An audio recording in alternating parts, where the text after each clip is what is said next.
Hello friends, Radhe Radhe. Welcome to my channel.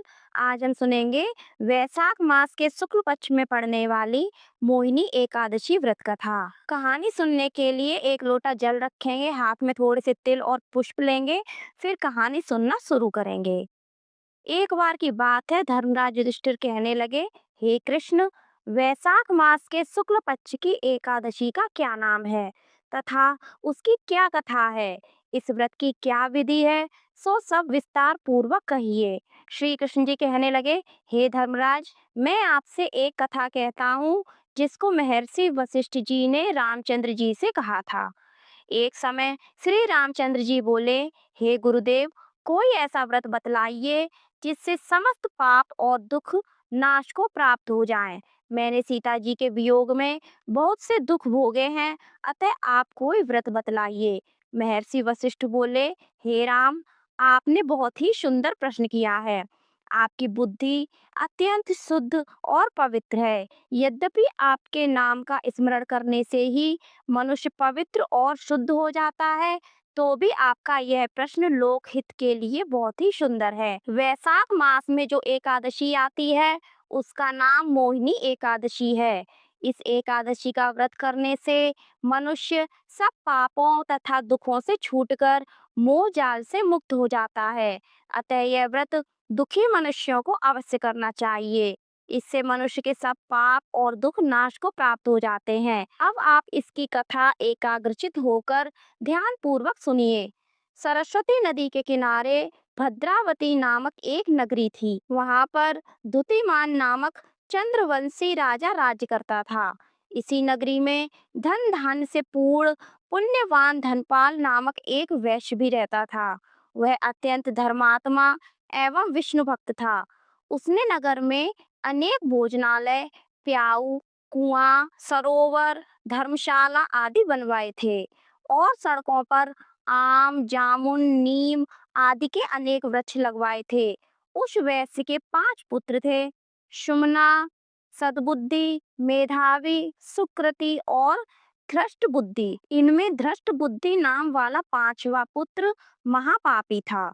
वह पितर आदि को नहीं मानता था। वह वैश्या और दुराचारी मनुष्यों की संगति में रहकर जुआ खेलता, पर स्त्रियों के साथ भोग विलास करता तथा मद्य मांस का सेवन करता। इनके अतिरिक्त अन्य अनेक कुकर्मों में भी वह अपने पिता के धन को नष्ट करता था। वैश्याओं के साथ उनके गले में हाथ डालकर फिरता रहता था। इन्हीं कारणों से उसके पिता, भाइयों तथा कुटुंबियों ने उसको घर से निकाल दिया और उसकी निंदा करने लगे।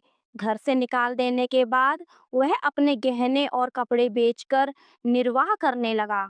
जब सब धन नष्ट हो गया, तो वेश्या और दुष्ट संगी साथियों ने भी उसका साथ छोड़ दिया। अब वह भूख और प्यास से अत्यंत दुखी रहने लगा। अन्य कोई सहारा न देखकर वह चोरी करने लगा। एक बार वह पकड़ा गया, परंतु राज्य कर्मचारियों ने उसको वैश्य का पुत्र जानकर छोड़ दिया। मगर जब दूसरी बार वह फिर पकड़ा गया, तो उन्होंने राजा के सामने उपस्थित कर दिया। राजा ने उसे कारागार में बंद कर दिया। कारागार में राजा ने उसको बहुत दुख दिया और कहा कि तू मेरी नगरी से निकल जा।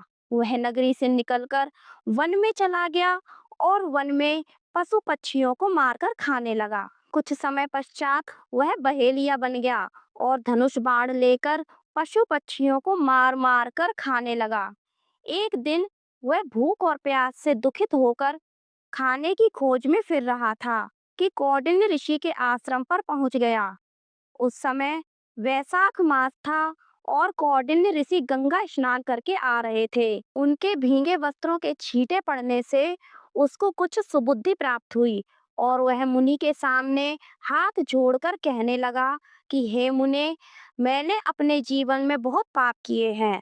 आप उन पापों से छूटने का कोई साधारण और बिना धन का उपाय बतलाइए। उसके दीन वचन सुनकर ऋषि कहने लगे कि ध्यान देकर सुनो। तुम वैशाख शुक्ल एकादशी का व्रत करो। इस एकादशी का नाम मोहिनी है और इससे तुम्हारे सब पाप नष्ट हो जाएंगे। मुनि के वचन सुनकर वह अत्यंत प्रसन्न हुआ और उनके द्वारा बताई गई विधि के अनुसार उसने मोहिनी एकादशी का व्रत किया। हे राम, इस व्रत के प्रभाव से उसके सब पाप नष्ट हो गए और अंत में वह गरुड़ पर चढ़कर विष्णु लोक गया। इस व्रत को करने से मोह आदि सब नष्ट हो जाते हैं। संसार में इस व्रत से श्रेष्ठ अन्य कोई व्रत नहीं है। इसके महात्म को पढ़ने अथवा सुनने से 1000 गोदान का फल प्राप्त होता है। तो फ्रेंड्स, आपको यह कहानी कैसी लगी कमेंट करके जरूर बताना। अच्छी लगी हो तो लाइक करना और ज़्यादा से ज़्यादा अपने फैमिली और फ्रेंड्स में शेयर करना। हमारे चैनल को सब्सक्राइब करना और कमेंट में राधे राधे अवश्य लिखना। राधे राधे।